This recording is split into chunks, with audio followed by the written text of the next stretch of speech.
In an interview with the New York Times, President Obama defending the process on the Iranian nuclear deal. Listen to this. We are powerful enough to be able to test these propositions without putting ourselves at risk. That's interesting. And that's the thing that sometimes, as I hear these debates going on, people don't seem to understand. Iran's defense budget is $30 billion. Our defense budget is closer to $600 billion. And folks, that really isn't what we have to concern ourselves with. It's the military might. There's always been the military might for the United States. No one knows that better than Admiral Joe Sestak, running for the United States Senate in Pennsylvania. Admiral, good to have you back with us. Good to be with you, Ed. Thank you. You have hit this out of the park every time as to the options the president have, the avenues he's traveling, and the results that we seem to be getting. The Republicans and, of course, some others, Netanyahu and whatnot, there's nothing the president could do that would satisfy anybody. But I think the president nails it, that, look, it's either this or options that we can't fathom. So where do we stand? Does the president have to sell this to the American people? You win the people, you win this deal. What do you think? I think the president is going to have to sell this to the American people because a lot of misinformation is being put out there, or a lot of misunderstanding is being put out there by certain Republicans. Look, we know that if we do have to do a military option, that it would, at best, slow or stop the Iranian nuclear weapons program by only 4 years. If the Israelis were to do it by themselves, at most, it would stop it for 2 years. But what we have done, and we have to proceed with caution, Ed, we are able to fully implement the details by 30 June of this agreed framework, we have set back the Iranians from being able to even get the fissile nuclear material to have a bomb by a year. And they're already within 30-plus days in the last X amount of months. So this is why we have to pursue this for our better security by not using our military. This is Senator Lindsey Graham, very critical of the president on all fronts, but not offering up any solution. Obama is a flawed negotiator. His foreign policy has failed on multiple fronts. Nobody in the region trusts him. The Iranians do not fear or respect him, so he'll never be able to get the best deal. Do we have to have the Iranians fear us to get a deal, Congressman? No, we don't. Look, we negotiated with President Reagan, with the Soviet Union. I mean, this is a country that Khrushchev took his shoe at the UN and just beat the podium and said, we will bury you. But just like we're doing with the Iranians, we look them in the eye. We apply tough sanctions, just like we did in the Soviet Union, human rights sanctions. But in this case with Iran, we had sanctions that made them hurt. It made the value of the currency be cut by about 60%. We made it hurt. And now they've come to the table, and we have a strong possibility, if we have strong verification, insight into what will happen come 30 June, that we will set them back on their heels in pursuit of a nuclear weapons program. I wish they would not personalize this, the Republican leadership, the leader, Senator Graham, you just said. This is about our security, not about the president. This is about our security, and partisanship should stop at the water's edge. Well, it hasn't, and I think that there's an Obama element here that if something positive were to be achieved with the Iranians, that it would have such a historical impact. It would leave the hawks on the wrong side of the issue, and the rhetoric would only build from there. But it's also this would really signature a good portion of President Obama's legacy, would it not? For him to propose this on the campaign trail in 2007 and then to follow through for it with it 8 years later, which no one ever thought could ever happen.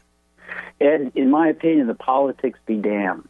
What I care about, and what you and I have talked about before, is that this, if we come about by 30 June and we have a trust but verify inspection regime that verifies it, will be the strongest possible foreign policy achievement of this administration, because it makes sure that we will not have an arms race in the Persian Gulf where Saudi Arabia, who hates Iran, And his fears Iran will then probably build a nuclear weapon, possibly pursuing it.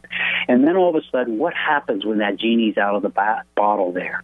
Not only that, for 10 firm years, Iran will not be able to pursue a nuclear weapon. Look, we always heard these complaints, although in much less bellicose terms, with the Soviet Union as we did START and SALT talks. Let's see if we can get a deal that's verifiable, and I think there's a strong possibility we can. Okay. Admiral Joe Sestak with us here on the Ed Schultz Internet broadcast. We always talk to you about international security, military issues. I want to talk about your run for the Senate. Where are you right now? JoeSestak.com. What's the landscape look like? It looks great, Ed. I just finished walking every step of the way of 422 miles. I stood in front of Independence Hall. I held up the combat boots I wore on the ground in Afghanistan.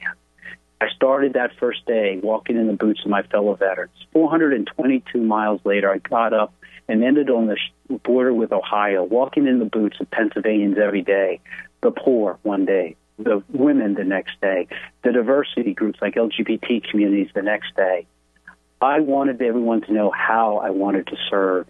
The press reviews we got were tremendous, but more than that, I am now in a race where I believe we're fighting for the soul of America, to where we can restore the American dream, for jobs where incomes rise. And what happens overseas affects us so much more immediately today, like what China's up to today. And that's why, Ed, I want to ensure that people understand that there's no more foreign and domestic policy. There's one national security policy, because that war in Iraq, that tragic misadventure, cost this nation over $2 trillion of lost human capital and also lost job creation here at home. We could have invested in our infrastructure. That's why I'm running. Joe, where are you on trade? All the unions in this country have come out saying they don't want the TPP, they don't want the president to have fast track. If you're in the Senate, where do you stand on this? I believe that we have to have a heck of a lot more transparency in what's going on in the TPP than we have. There is no reason for us not to know on it. Number two, I am not going to say no until I see the details for two reasons. One, we can have a fair trade agreement, unlike NAFTA. But number two, I also know this. China has basically scared the bejesus out of all those countries down there in Southwest Asia, Southeast Asia. It has had conflicts with Philippines and with Vietnam. It's also been eyeball to eyeball with the naval forces with Japan and South Korea. It's about who controls the waters under which minerals are. If we are able to bind to us in an economic way those nations that are on the periphery of China, we are able to better bring about our interest in there. So I'm looking at this as it has to be fair, unlike NAFTA. But I can't see it, Ed. I can't get inside that agreement yet. Nobody can. And number two, if it is, it double downs on our interest, national security-wise, of having those nations bound to us economically. Yeah. Well, that's an interesting point you bring up. And so many of these trade agreements that we're doing are connected to national security and foreign policy, aren't they? They're put together by the State Department and the Commerce Department. They are, Ed, and that's why, gosh, they should let us know what's going on. Let me give you just one other example. Right now, over the past 5 years, the wage rate in China has actually increased in double digits. It actually costs almost as much now, counting transportation, to build something in China. I have a friend I grew up with. He's closed 3 factories in China. He moved one to Thailand, one to Bangladesh, and one to America. This is our opportunity to really make sure that it's our exports that the world is having. And if this trade agreement will do that, every $1 billion we close in the trade agreement is actually about 3,000 jobs here at home, at least. And that's why we've got to pursue better trade agreements than we've done in the past. Admiral Joe Sestak, we'll visit again. Keep up the great work. Thanks, Joe. Thanks for having me on, Ed. You bet. Appreciate your time this evening.